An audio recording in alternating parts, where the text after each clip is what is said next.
नमस्ते, नमस्कारम, सत श्री अकाल। मैं हूं प्रभाष और मैं आपको पढ़ा रहा हूं numerical analysis, UPSC mathematics optional का न्यूमेरिकल एनालिसिस। प्रणाम। रेगुलर फाल्सी, इस लेक्चर में हम लोग सीखेंगे रेगुलर फाल्सी मेथड। इसी का नाम एक और होता है मेथड ऑफ फॉल्स पोजीशन। तो क्वेश्चन में दोनों नाम से क्वेश्चन पूछा जा सकता है, मेथड ऑफ फॉल्स पोजीशन या फिर रेगुलर फाल्सी मेथड। तो जैसे इक्वेशन है X cube minus 2x minus 5 equal to 0, ये एक्चुअली एक्सप्रेशन है। इक्वल टू 0 जो होगा तो वो इक्वेशन कहलाएगा। उसका प्लॉट कुछ इस तरह से मान लो, ठीक है, ऐसा कुछ होगा। टारगेट है ये, इसको टारगेट करना है, मतलब रूट निकालना है आपको। अच्छा, एक काम कर रहे हैं, ई इक्वेशन का तनी एनालिटिकल मेथड से सॉल्व करवाएं तो है सॉल्व करी देखें कि आवे बुझला है कि नहीं। X cube minus 2x minus 5 equal to 0 equation है, एकरा एनालिटिकल मेथड से सॉल्व करें, रूट्स निकालें, ठीक है। इसका रूट निकालिए एनालिटिकल मेथड से, जैसे लास्ट वाले क्वेश्चन का आपने सॉल्व किया था उसी तरह से इसका रूट निकालो। आपको पता है कि 3 रूट्स निकलने वाले हैं, ठीक है। चलो मान लेते हैं x1 कुछ है, x2 कुछ है और x3 कुछ है, कुछ रूट्स आएंगे ना, वही चीज आपको यहां पे इसको सॉल्व करना है। ओके, तो हम एक रूट निकालना है इस पे, वही चीज इसको ध्यान देना है। टारगेट है आपका ये, टारगेट को नहीं भूलना है कि आपको जिंदगी में क्या करनी है, आपको रूट्स निकालने हैं। तो टारगेट पे देखो एरो बना हुआ है, वो है आपका टारगेट। लेकिन यहां पे मान लेते हैं हम x not is equal to this, क्या बोले, x not is equal to this for which f of x is less than 0। तो एक रूट हम मान लिए अपने रैंडमली माना, ठीक है। चलो यहाँ पे x नॉट मान लिया। x नॉट जब हम डाल रहे हैं ना, तो फंक्शन का जो है वो, ये जो फंक्शन है ये निगेटिव आ रहा है, और यहां पे हम मान लेते हैं कुछ और पॉइंट x1, और यहां पे जो फंक्शन है ना वो पॉजिटिव आ रहा है। तो ये तो लॉजिक सिंपल सा बात है, चाहे कोई भी मेथड लगाओ, बाइसेक्शन लगाओ, रेगुलर फाल्सी लगाओ या जो मर्जी लगाओ, रूट तभी मिलेगा फंक्शन का जब लिमिट के ऑपोजिट एंड्स पे जो फंक्शन की वैल्यूज है वो ऑल्टरनेट आएगी, ऑल्टरनेट साइन ऑल्टरनेट आएगा। एक साइड आपका ये सपोज मान लो आपने लोअर लिमिट माना था तो इस पे आपका वैल्यू निगेटिव आ रहा है, ये अपर लिमिट माना था तो ठीक है चलो इस पे पॉजिटिव आ रहा है। तो ये आप 100% आप श्योर हो कि जो आंसर आने वाला है रूट वो इसके और इसके बीच में ही है। डायग्राम से भी दिख रहा है कि यहाँ पे आपका निगेटिव है, यहाँ पे आपका फंक्शन का वैल्यू पॉजिटिव है, दिख रहा है ना। अरे f of x is less than 0 कहने का तात्पर्य क्या है प्रभु, f ऑफ x कहने का तात्पर्य ये है कि ये तो रहा आपका ऑरिजिन, ये वैल्यू ये तो निगेटिव साइड में है कि नहीं, और ये पॉजिटिव है, मतलब ये आपका पॉजिटिव साइड है, बुझला है। तो हमको तो ये पता चल गया कि रूट जो है इस दोनों के बीच में ही लाई करेगा। रेगुलर फाल्सी में, बाइसेक्शन में हम लोग क्या करते थे कि जो रेंज होता था इसी को हॉरिजॉन्टली हम लोग बाइसेक्ट करते करते जाते थे। रेगुलर फाल्सी में क्या है चेंज कि आपको x की वैल्यूज, मतलब जो हॉरिजॉन्टल वैल्यूज है, जो लिमिटिंग पॉइंट की वैल्यूज है, उस पे आपको फोकस नहीं करना, इस पे आपको फंक्शन के वैल्यूज पे फोकस करना है। तो यहां पे सपोज मान लो कुछ आपका जो वैल्यू आया इस पॉइंट पे आया, इस पॉइंट की वैल्यू इस वाले फंक्शन पे सपोज यहां पे आई है, यहां पे आई है, तो आपको क्या ध्यान देना है कि ये वाला एंड पॉइंट और ये वाला एंड पॉइंट दोनों को आप जोड़ दीजिए, एक स्ट्रेट लाइन ड्रॉ करिए। जब आप स्ट्रेट लाइन ड्रॉ करेंगे तब वो जो स्ट्रेट लाइन है वो एक्स एक्सिस को जहां कट कर रहा होगा वो उसका रूट देगा। तो ये जो एक स्ट्रेट लाइन है ये एक्स एक्सिस को कहां कट कर रहा है, यहां पे कट कर रहा है। तो आपका टारगेट कहां है, वो इनिशियली आपने क्या सोचा था, अच्छा ठीक है चलो मेरा रूट ये है, तो जैसे आपको लिमिट पता चला पट से आप कहां पहुंच गए, टारगेट के बेहद करीब, बेहद तो नहीं बोल सकते लेकिन करीब पहुंचे, ठीक है। अब क्या करेंगे, जब आप putting y is equal to 0 in this straight line equation, ये एक्चुअली क्या किया, ये स्ट्रेट लाइन है ना, व्हाट इज दिस, चिंगड़ी fish, this is your straight line, ये आपका स्ट्रेट लाइन है। तो जाहिर सी बात है इस स्ट्रेट लाइन का कुछ ना कुछ तो इक्वेशन होगा। उस इक्वेशन में जब आप y is equal to 0 put करेंगे तो वो वैल्यू कहां देगा, यहां पे देगा। अच्छी बात है। तो जब आपको यहां पे नया वाला जो अपडेटेड वैल्यू मिला है ना, उसके कोरस्पॉन्डिंग आप फिर से फंक्शन की वैल्यू निकालिए। जब आप इसके कोरस्पॉन्डिंग आप फंक्शन की वैल्यू निकालेंगे, आपको कौन सा पॉइंट मिलेगा, आपको नीचे वाला पॉइंट मिलेगा। कहां मिलेगा, ये वाला पॉइंट मिलेगा। बुझना है कि नहीं? यहां पे जैसे पॉइंट था तो ये आपका फंक्शन का वैल्यू नेगेटिव था, यहां पे जो पॉइंट था ये आपका फंक्शन का वैल्यू पॉजिटिव दे रहा है। तो सिंपल सा बात है मेरे भाई और बहना कि जो आपका रूट होने वाला है वो इस पॉइंट और इस पॉइंट के बीच में ही होने वाला है। ठीक, अब क्या करेंगे, इस पॉइंट का फंक्शन का वैल्यू निकालेंगे, इस पॉइंट का फंक्शन का वैल्यू निकालेंगे, एक दोनों कनेक्ट करके एक स्ट्रेट लाइन बना देंगे। अब वो स्ट्रेट लाइन में जब आप y is equal to 0 put करोगे तो जहां पे वो x एक्सिस को कट करेगा वो उसका रूट देगा।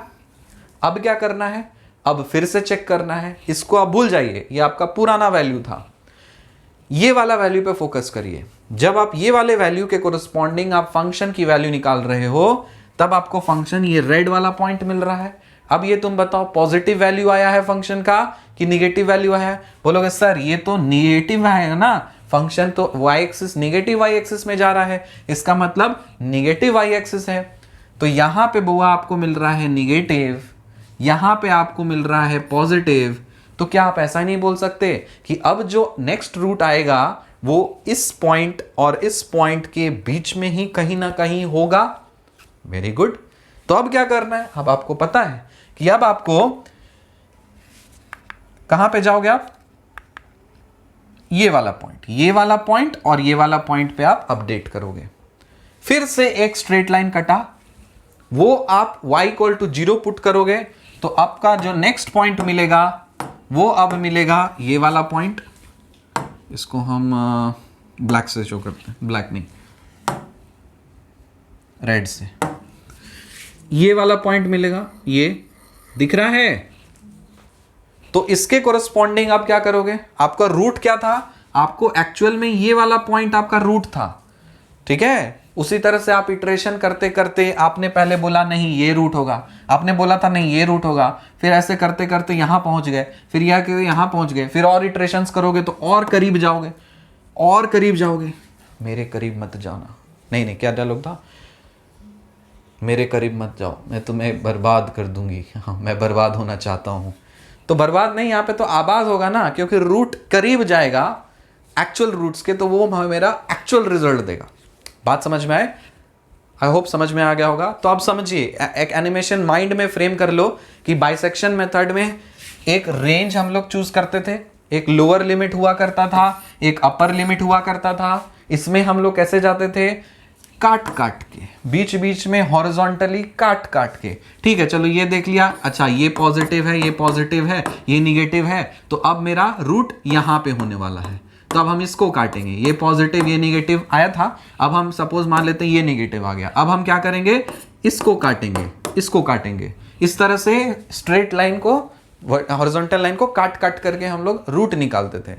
यहां पे क्या स्टोरी हो रहा है, यहां पे आपको ये ड्रॉ करना है, मतलब आपका जो फंक्शन का है पॉइंट है उसको आपको ड्रॉ करना है। देखो देखो एनिमेशन देखो, आपको समझ में आ जाएगा।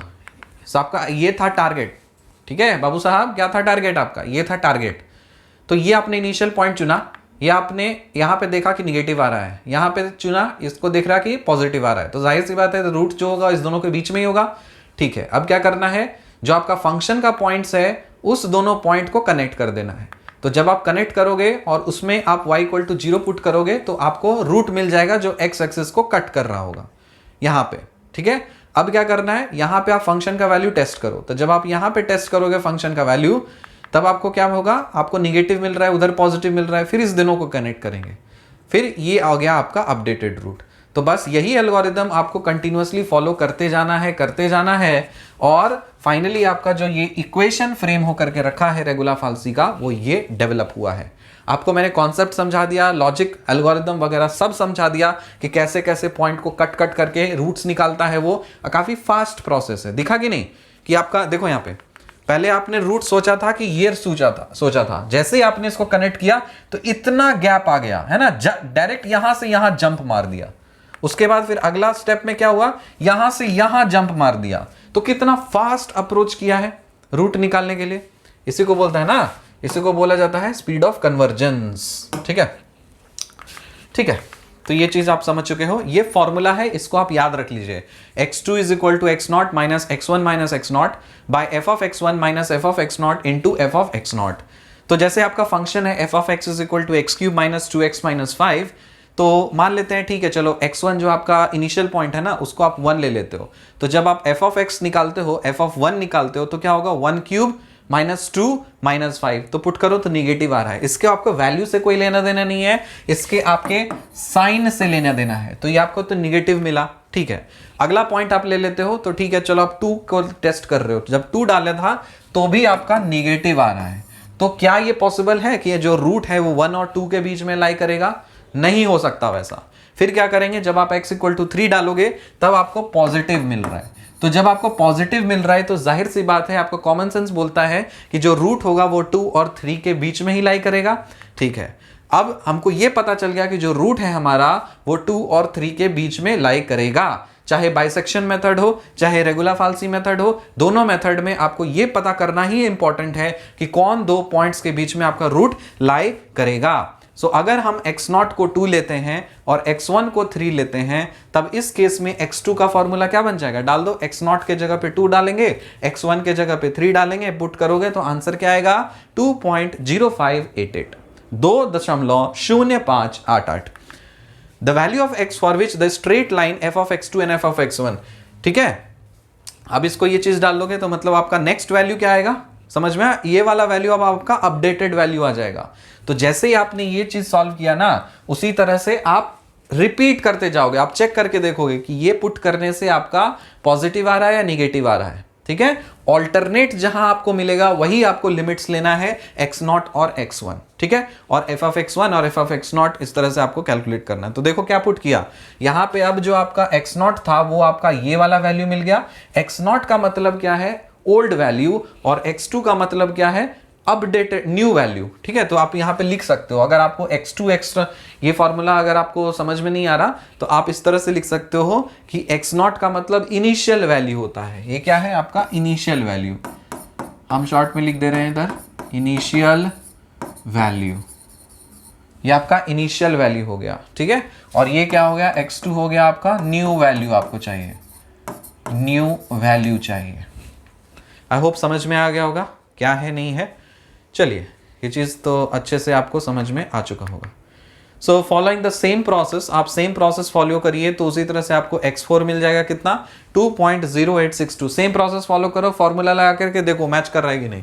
x4 आएगा 2.0862, x5 आएगा 2.0915, x6 आएगा 2.0934, x7 आएगा 2.0941, x8 आएगा 2.0943।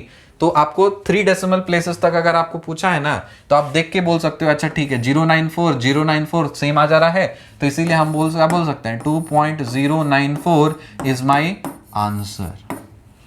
या डायरेक्ट बोल सकते हो इसको। ठीक है, find the fourth root of 32 correct to 3 decimal places. ये आपको क्वेश्चन दिया है, इसका आपको फोर्थ रूट निकालना है। Find the fourth root of 32। इसको आप मैथमेटिकली कैसे लिखोगे, इसको आप बोलोगे कि फोर्थ रूट निकालना है तो x to the power of 4 is equal to 32, इसका आपको फोर्थ रूट निकालना है। ठीक है, यही तो होता है ना। या फिर अगर आपको और बेसिक में जाना है तो आप बोलोगे कि ठीक है 34 का मुझे फोर्थ रूट चाहिए, मतलब 32 टू द पावर 1/4 चाहिए होगा। तो हम क्या लिखेंगे यहाँ पे 32 लिखेंगे और यहाँ पे लिखेंगे हम 1/4। ये इसका जो वैल्यू आने वाला है वो क्या है, x है। तो हम क्या लिखेंगे इसमें, fourth root of 32।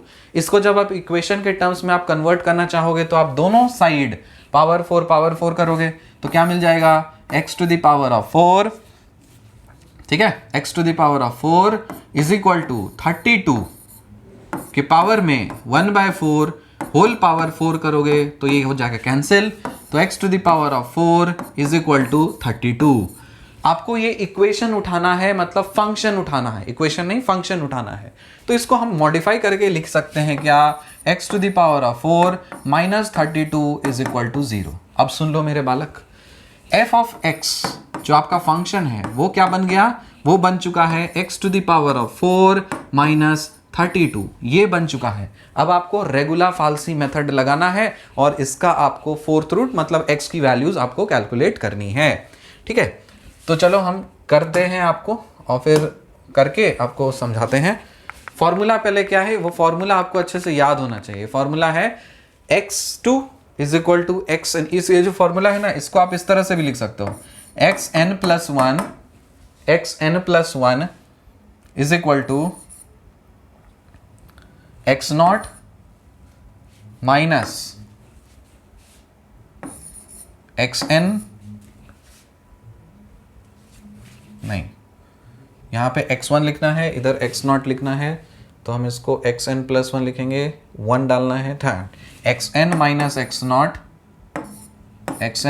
x0 by f of xn minus f of x0 into f of x0। तो ये आपका जनरल फॉर्मूला बन गया है। यहां पे जब आप n की वैल्यू 0 पुट करो, करके देखो, सॉरी n की वैल्यू 1 पुट करो, जब हम n की वैल्यू 1 पुट करेंगे तो 1 प्लस 1 कितना हो गया, 2 होगा। तो x2 क्या हो जाएगा, x2 is equal to x0 minus x1 minus x0 by f of x1 minus f of x0 into f of x0। ये हो गया अभी जनरल फॉर्मूला। चलो वही यूज करते हैं, xn plus 1 is equal to x0 minus xn minus x0 by f of xn minus f of x0 into f of x0। तो ये वाला फॉर्मूला यूज करते हैं इसको सॉल्व करने के लिए। ठीक है, तो f ऑफ x आपका क्वेश्चन दिया है क्या, x to the power of 4 minus 32, ये हो गया क्वेश्चन। फॉर्मूला मुझे पता है xn plus 1 is equal to x0 minus xn minus x0 by f of xn minus f of x0 into f of x0। ये है फॉर्मूला, मेन फॉर्मूला। अब यहीं से आप इटरेशंस निकाल सकते हो, x2 x3 x4 वगैरह वगैरह वगैरह वगैरह।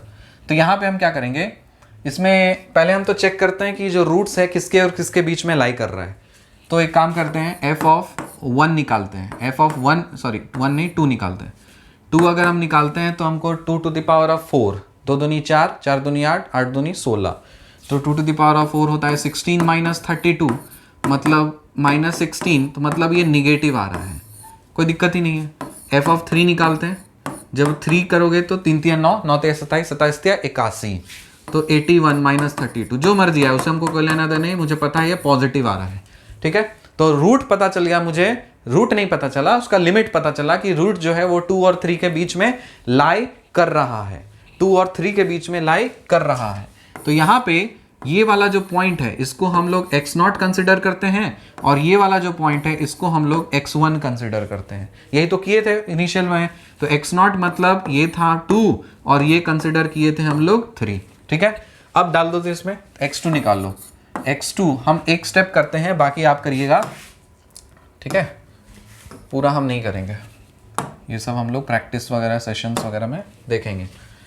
प्रोसेस ये चीज समझिए। x2 इज इक्वल टू क्या, यहाँ पे x2 को लिख सकते हैं हम x0 minus x1 minus x0 by f of x1 minus f of x0, ये डालना है। और इसको जो कुछ भी निकलेगा इसको मल्टीप्लाई कर देना किसके साथ में, f ऑफ x0 के साथ में। ठीक है, अब डाल दो तो x2 मुझे चाहिए, x2 is equal to x0 क्या है वो, x है 2, तो लिखेंगे 2 माइनस अंदर में क्या जाएगा x1 माइनस x0, मतलब x1 माइनस x0 मतलब 3 माइनस 2, तो पूरा लिखो 3 माइनस 2 इस तरह से पूरा लिखो, डिवाइडेड बाय यहाँ पे लिखो f of 3 minus f of 2 लिखा, और यहाँ पे क्या होना चाहिए, एफ ऑफ एक्स नॉट मतलब एफ ऑफ 2 होना चाहिए। अब आपको ये सारी वैल्यूज आपको पता होनी चाहिए। निकाल लेंगे इसको, तो 3 माइनस 2 कितना होता है, 1 होता है। एफ ऑफ 3 निकालते हैं, तो एफ ऑफ 3 आपने निकाला था कितना, 81 माइनस 32, 81 माइनस 32, 9 2 11 7 और ये है 4 3 7, ठीक है, 9 2 11 30। मैं अभी भी इस तरह से करता हूँ, कोई शर्म नहीं करना चाहिए, मुझे नहीं होता इस तरह से डायरेक्ट करना, तो मैं क्या करूँ, मैं थोड़ी ना बड़ा कुछ मैथमेटिशियन हूँ, मैं छोटा सा मामूली सा प्राणी हूँ, तो मुझे इतना ही आता है, मैं ऐसे ही करता हूँ। तो ये हो गया 49 और एफ ऑफ 2 मतलब -16 है, तो यहाँ पे बैठा दिया -16, ठीक है। और एफ ऑफ 2 मतलब -16, तो यहाँ पे बैठा दिया -16, ठीक है। चलो इसको थोड़ा सा कैलकुलेटर से सॉल्व करते हैं। एग्जाम में तो रहेगा आपके पास कैलकुलेटर, तो उतना दिमाग नहीं खराब करना है। 1 डिवाइडेड बाई 49 प्लस 16, 49 प्लस 16 करोगे तो आएगा 65, और इधर आपको मल्टीप्लाई करना है -16, तो माइनस माइनस प्लस हो गया, तो कितना हो गया 2 प्लस 16 डिवाइडेड बाई 65। अरे यही होगा ना, माइनस माइनस प्लस हो गया, 2 प्लस 16 डिवाइडेड बाई 65, तो 16 डिवाइडेड बाई 65 हो गया जो कुछ भी आया, और प्लस 2 करोगे तो आएगा 2.2461, 2.2461। तो बेटर यही होता है कि आप कम से कम 4 या 5 डेसिमल प्लेसेस तक आप निकाल के रखो, और इसी तरह से सेम प्रोसेस आप कैरी फॉरवर्ड करिए। आप फाइंड करिए x3, x4, x5, x6, इस तरह से करते जाइए, और जब तक आपका लास्ट 3 डिजिट मतलब पॉइंट के बाद आपका 3 डिजिट आपका सेम जब तक नहीं आ रहा है, तब तक आपको करते रहना है। मान लीजिए आपने किया और दो जगह आपको सेम मिल गया, एक बार और कंफर्म करने के लिए और कर लीजिए, ठीक है। तो आपको जब तक सेम नहीं मिलता तब तक आप श्योर नहीं हो सकते, और इसीलिए आपको 3 डेसिमल प्लेसेस तक सॉल्व करने के लिए बोला है। तो प्लीज इसको आप सॉल्व कर लीजिएगा, ठीक है। इसमें समय लगेगा, इसलिए मैं नहीं कर रहा हूं, ठीक है। Find the 4th root of 32 correct to 3 decimal places, अच्छी बात है। और ये दोनों भी होमवर्क है, मैंने आपको दिया है। Find the root of the equation cos x is equal to x e to the power of x correct to 4 decimal places. तो इसको कैसे सॉल्व करोगे मुन्ना, इसको सॉल्व करोगे, लिखोगे सर ये और कुछ नहीं, cos x minus x e to the power of x is equal to 0 लिख सकते हैं ना। तो यहां से हम फंक्शन बना सकते हैं f of x is equal to cos x minus x e to the power of x। बात हो गया, उसको लेके कॉली फॉरवर्ड करो। और ये वाला इसको कैसे सॉल्व करोगे, ये भी और कुछ नहीं, आप बोलोगे सर ये और कुछ नहीं, x log x है, माइनस 1.2 इज इक्वल टू 0 है ना। तो यहां से जो हम फंक्शन पिक करेंगे वो हो जाएगा x log x माइनस 1.2। बस इसको लेकर के आप प्रोसीड करिए, ठीक है। चलिए अब टाइम फॉर PYQs, आप प्रीवियस ईयर क्वेश्चंस आप देख लीजिए। मैं बता दे रहा हूं, इसमें मैं सॉल्व नहीं कराऊंगा प्रीवियस ईयर क्वेश्चंस का, मैं बता दे रहा हूं उसका अलग सीरीज चलेगा। वो जो वीडियोस आ रहा है वो तो है, वो सब सॉल्व होगा, लेकिन प्रीवियस ईयर क्वेश्चन से कॉन्सेप्ट सीखेंगे हम लोग कोर्स कंप्लीट करने के बाद। जब आपका एडवांस सेक्शन होगा ना, तो वो ज्यादा इंपॉर्टेंट क्लास है। ये आपका फंडामेंटल्स बेसिक्स है, तो ऑब्वियसली ये इंपॉर्टेंट है, ये भी ज्यादा इंपॉर्टेंट है, लेकिन वो तब इंपॉर्टेंट हो जाएगा जब आप पूरी तरह से सारे कोर्स आप बेसिक्स के कंप्लीट कर लोगे। तब वहां आपको एक होता ना कि 3 योद्धा मैंने नाम बताए थे, क्या क्या, एक अर्जुन बताया था, एक कर्ण बताया था, और एक एकलव्य बताया था, ठीक है। तो तीनों तरह के योद्धा वहां पे फाइट करेंगे, वहां पे पता चलेगा कि किसमें कितना क्या काबिलियत है और सामर्थ्य है, ठीक है। सारे कैरेक्टर्स मैंने महाभारत के उठाए हैं, ठीक है, तो वहां से देखेंगे हम लोग उस वाले सेशन में। अभी फिलहाल देखिए टाइम फॉर PYQs। अभी मैं आपको हल्के से थोड़ा सा दिखा दे रहा हूं कि किस तरह का क्वेश्चन है, अभी हम लोगों ने सीखा उससे क्या क्वेश्चंस आते हैं। तो develop an algorithm for regular Falsi method to find a root of f of x is equal to 0 starting with 2 initial iterates x0 and x1 to the root such that signum function of f of x0 is not equal to signum function of f of x1। अब आपका task है कि signum क्या है। जिन्होंने केसी Sinha, professor केसी सिन्हा का book पढ़ा होगा 11th-12th में, उनको ये पता होगा कि ये सिग्नम फंक्शन क्या है। इसीलिए मेरे प्यारे प्यारे मासूम विद्यार्थियों, मित्रों, विनोद, फेंटा, इसलिए हम बता देते थे कि जब भी आप स्टार्ट करिए तो आप 11th और 12th का बेसिक्स आपको करना ही करना है। तो आपको देखिए ये आपको कहीं नहीं मिला था, आपको सिर्फ यहाँ पे आकर के एक घुसा दिया, अलग टाइप का फंक्शन घुसा दिया। अरे ये तभी होगा ना जब 11th 12th अच्छे से पढ़े होगे, इसीलिए हम क्यों इतना जोर डालते हैं, बेवकूफ़ हैं वैसे हाँ है, लेकिन उतने भी नहीं है कि ऐसे बोल दें कुछ, ठीक है। तो इसको आप देखिएगा कि व्हाट इज दिस फंक्शन, और एल्गोरिदम और वो सब चीज़ तो प्रोसेस बताया, सिखा दिया है आपको, खुद से ट्राई करिएगा। इसका सॉल्यूशन हम लोग देखेंगे अगले सीरीज में। Take n as maximum number of iterations allowed and epsilon be the prescribed error, ठीक है। इसको आप ट्राई करिएगा, बहुत इंटरेस्टिंग क्वेश्चन है, थोड़ा सा दिमाग लगाओ, वहां पे हम लोग सीखेंगे। अगला क्वेश्चन देखो, और ये सब मैं फील कराने के लिए आपको बता दे रहा हूं। Find the smallest positive root of the equation x e to the power of x minus cos x is equal to 0 using regular falsi method do 3 iterations। देखो यहाँ पे बोल ही दिया कि 3 iterations आपको करने हैं, तो बस 3 बार कर दीजिए। use regular falsi method to show that the real root of x log x minus 12 is equal to 0 lies between this and this। बस इसमें यार क्या करना है, इसको सॉल्व करना है और बस दिखा देना है कि अच्छा ठीक, जो कुछ भी रूट है वो इस दोनों के बीच में ही लाई करेगा, तो यही आपको शो करना है। धन्यवाद। और आपका टास्क है कि आप पहचानिए कि ये कौन सा लैंग्वेज लिखा है। Tell me what is this language. मैं इसलिए ये कर रहा हूं ताकि बहुत लोग जो होते हैं ना, यूनिटी इन डाइवर्सिटी के कॉन्सेप्ट को भूलते चले जा रहे हैं। हमारा देश बहुत ही विविधताओं से भरा हुआ है, हर कल्चर का अपना इंपॉर्टेंट सिग्निफिकेंस है। हर जगह आप एक जैसा थोपने का कोशिश करिएगा तो वो नहीं चल सकेगा यहाँ पे, ठीक है ना, वो नुकसानदेह है।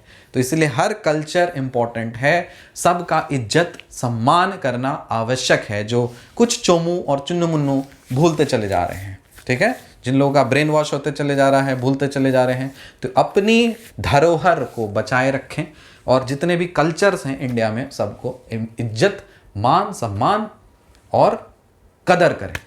मिलते हैं आपसे अगले लेक्चर में, तब तक के लिए बाय।